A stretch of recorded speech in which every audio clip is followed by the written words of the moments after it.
Life at nature ಹಾಗೂ ಅಂಬರ wellness ಕ್ಲಿನಿಕ್ನ ಎಲ್ಲ ವೀಕ್ಷಕರಿಗೂ ನಮಸ್ಕಾರ.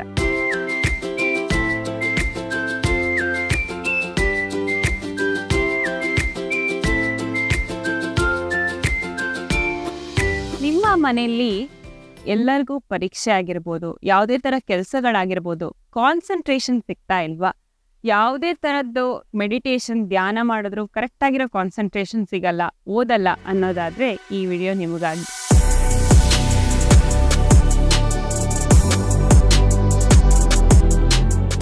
ಯಾವ ಥರ ಆಹಾರ ತಗೋಬೇಕು ಕಾನ್ಸಂಟ್ರೇಷನ್ ಇಂಪ್ರೂವ್ ಮಾಡೋದಕ್ಕೆ ಅನ್ನೋದಕ್ಕೆ ಇಲ್ಲಿದೆ ಪರಿಹಾರಗಳು.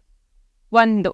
ಕಾನ್ಸಂಟ್ರೇಷನ್ ಇಂಪ್ರೂವ್ ಮಾಡೋದು ಹೇಗೆ ಅಂತಂದರೆ, ನಮ್ಮ ಬ್ರೈನಿಗೆ ರಕ್ತ ಸಂಚಲನೆ ಕರೆಕ್ಟಾಗಿ ಆಗಬೇಕು. ಅದು ಕರೆಕ್ಟಾಗಿ ಆಗಬೇಕು ಅಂತಂದರೆ ಅದಕ್ಕೆ ಬೇಕಾಗಿರುವಂಥ ಆಹಾರಗಳು ಕರೆಕ್ಟಾಗಿರಬೇಕು. ಯಾವುದೇ ಥರ ಫಾಸ್ಟ್ ಫುಡ್ ಆಗಿರ್ಬೋದು, ಈ ಎಕ್ಸಾಮ್ ಟೈಮಲ್ಲಿ ಮೇಜರಾಗಿ ಎಲ್ಲ ತಂದೆ ತಾಯಂದ್ರಿಗೂ ಏನು ಹೇಳಕ್ಕೆ ಇಷ್ಟಪಡ್ತೀನಿ ಅಂತಂದರೆ, ಮಕ್ಕಳಲ್ಲಿ ಮಿನಿಮಮ್ 3 ಮಂತ್ಸಿಂದ ಯಾವುದೇ ಥರ ಫಾಸ್ಟ್ ಫುಡ್ ಐಟಮ್ಸ್ನ ಕೊಡೋಕ್ಕೆ ಹೋಗಬೇಡಿ, ಇಲ್ಲ ಕಂಪ್ಲೀಟ್ ಸ್ಟಾಪ್ ಮಾಡುವಂಥದ್ದು. ಫಾಸ್ಟ್ ಫುಡ್ ಆಗಿರ್ಬೋದು, ಬೇಕರಿ ಐಟಮ್ ಆಗಿರ್ಬೋದು, ಪಿಜ್ಜಾ ಬರ್ಗರ್ಸ್ ಆಗಿರ್ಬೋದು, ಇದಿಷ್ಟನ್ನು ಅವಾಯ್ಡ್ ಮಾಡುವಂಥದ್ದು. 2ನೇದು, ತುಂಬ ಪ್ರಮಾಣದಲ್ಲಿ ತರಕಾರಿ ಹಣ್ಣುಗಳನ್ನು ಬಳಸುವಂಥದ್ದು.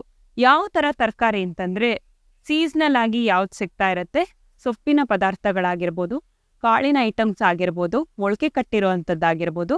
ಸೊ ಈ ಥರದನ್ನು ಇನ್ಕ್ರೀಸ್ ಮಾಡಬೇಕು. ಯಾಕೆ ಅಂದರೆ, ಮೈಕ್ರೋನ್ಯೂಟ್ರಿಯೆಂಟ್ಸ್ ನಮ್ಮ ದೇಹದಲ್ಲಿ ಪ್ರತಿಯೊಂದು ದೇಹದ ಕಣಗಳಿಗೆ ತುಂಬ ಇಂಪಾರ್ಟೆಂಟ್ ಆಗಿರುತ್ತೆ. ಅದರದ್ದು ಕರೆಕ್ಟಾಗಿರೋ ಫಂಕ್ಷನ್ಸ್ಗೆ ಮೈಕ್ರೋನ್ಯೂಟ್ರಿಯೆಂಟ್ಸ್ ಇಂಪಾರ್ಟೆಂಟ್. ಸೊ ಈ ಮೈಕ್ರೋನ್ಯೂಟ್ರಿಯೆಂಟ್ಸ್ ರಿಕ್ವೈರ್ಮೆಂಟನ್ನ ಕರೆಕ್ಟಾಗಿ ನಾವು ಫುಲ್ಫಿಲ್ ಮಾಡ್ತಾ ಹೋಗಬೇಕು.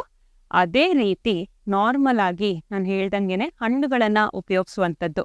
ತುಂಬ ಅದರಲ್ಲಿ ನೀರಿನ ಅಂಶ ಇರುವಂಥ ಹಣ್ಣುಗಳಾದರೆ ಇಟ್ ಈಸ್ ಬೆಸ್ಟ್. ಅಂದರೆ ಹೈಡ್ರೇಷನ್ನು ಫುಲ್ಫಿಲ್ ಆಗಿರಬೇಕು, ಪ್ಲಸ್ ಹಣ್ಣುಗಳಲ್ಲಿ ಇರುವಂಥ ಪೊಟ್ಯಾಷಿಯಂ, ಎಲೆಕ್ಟ್ರೋಲೈಟ್ಸ್ ಅಂತ ಏನು ಹೇಳ್ತೀವಿ, sodium, potassium, magnesium, chloride, so ಈ ಥರದ್ದೆಲ್ಲ ನಮ್ಮ ದೇಹಕ್ಕೆ ಕರೆಕ್ಟಾಗಿ ಸಿಗಬೇಕು. 4ನೇದು, ನೀವು ಯಾವ ಥರ ಅವಾಯ್ಡ್ ಮಾಡಬೇಕು ಫುಡ್ಸ್ನ ಅಂತಂದರೆ, ಮೇಜರಾಗಿ ಕಾರ್ಬೋಹೈಡ್ರೇಟ್ ರಿಚ್ ಅಂದರೆ ತುಂಬ ಅನ್ನದ ಪದಾರ್ಥ ಆಗಿರ್ಬೋದು, ಇಲ್ಲ ತುಂಬ ಗೋಧಿ ಪದಾರ್ಥ ಆಗಿರ್ಬೋದು. ಯಾವುದೇ ಥರ ಆಹಾರಗಳನ್ನು ಸೇವನೆ ಮಾಡಬೇಕಾದ್ರೂ ಕೂಡ ಅರ್ಧ ಹೊಟ್ಟೆ, ಮ್ಯಾಕ್ಸಿಮಮ್ 3/4 ಹೊಟ್ಟೆ ಅಷ್ಟು ಮಾತ್ರ ಮಾಡ್ಕೊಳ್ಳುವಂಥದ್ದು.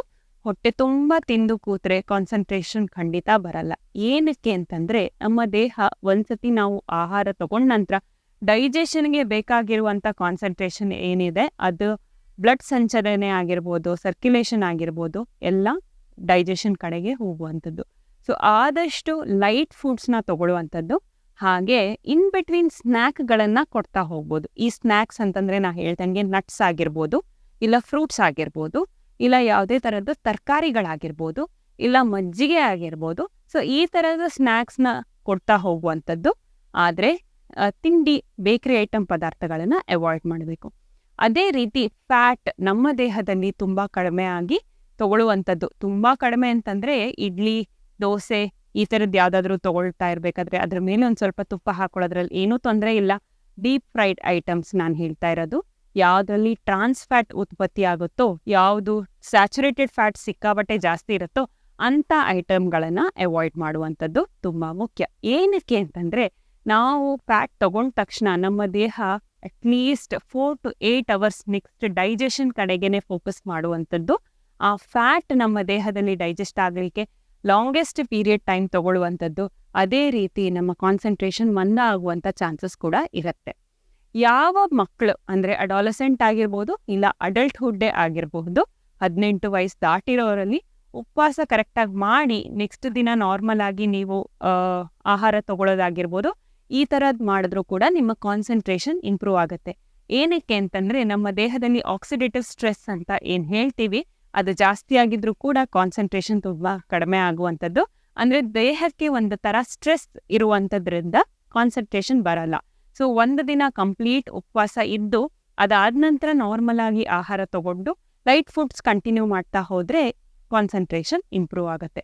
ಅದೇ ರೀತಿ ಕೆಲಸದ ಒತ್ತಡ ಸಿಕ್ಕಾಬಟ್ಟೆ ಜಾಸ್ತಿ ಇದೆ ಅಂತಂದರೆ ಮೆಡಿಟೇಷನ್ ಆಗಿರ್ಬೋದು, ಪ್ರಾಣಾಯಾಮ ಆಗಿರ್ಬೋದು, ಇಲ್ಲ ರಿಲ್ಯಾಕ್ಸೇಷನ್ ಟೆಕ್ನಿಕ್ಸ್ಗಳನ್ನು ಬಳಸ್ಕೊಂಡು ಹಾಡುಗಳನ್ನು ಕೇಳಿಕೊಂಡು, ಇಲ್ಲ ಚಾಂಟಿಂಗ್ ಮಂತ್ರಗಳನ್ನು ಹೇಳ್ಕೊಂಡು ನೀವು ರಿಲ್ಯಾಕ್ಸ್ ಮಾಡಿಕೊಂಡ್ರೆ ಇದೂ ನಿಮಗೆ ಕಾನ್ಸಂಟ್ರೇಷನ್ನ ಇಂಪ್ರೂವ್ ಮಾಡುತ್ತೆ.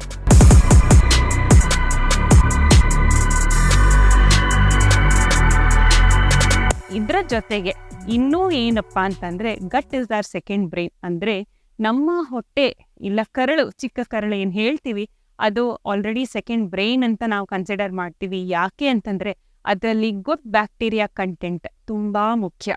ಆ ಗುಡ್ ಬ್ಯಾಕ್ಟೀರಿಯಾ ಕರೆಕ್ಟಾಗಿ ಇದ್ರೇನೆ ನಮ್ಮ ಡೈಜೆಷನ್, ಚಯಾಪಚಯ, ಎಲ್ಲಾ ಥರದ್ದು functions in the body will happen in a normal slow. So ಇದಕ್ಕೋಸ್ಕರ ನಮ್ಮ ಲೈಫ್ ಅಟ್ ನೇಚರಲ್ಲಿ ಪ್ರೋಬಯೋಟಿಕ್ ಎಕ್ಸ್ ಅನ್ನುವಂಥ ಕ್ಯಾಪ್ಸ್ಯೂಲ್ ಸಿಗುತ್ತೆ. ಇದರಲ್ಲಿ ಹಲವಾರು ಗುಡ್ ಬ್ಯಾಕ್ಟೀರಿಯಾ ಕಂಟೆಂಟ್ ಇರೋದ್ರಿಂದ ಇದನ್ನ ನೀವು ತಗೊಳ್ತಾ ಹೋದ್ರೆ ನಿಮ್ಮ ಸೆಕೆಂಡ್ ಬ್ರೈನ್ ಹೆಲ್ತ್ ಇಂಪ್ರೂವ್ ಆದರೆ ನಿಮ್ಮ ಫಸ್ಟ್ ಬ್ರೈನ್ ಫಂಕ್ಷನಿಂಗ್ ಚೆನ್ನಾಗಾಗುತ್ತೆ. ಎಲ್ಲರಿಗೂ ಧನ್ಯವಾದ.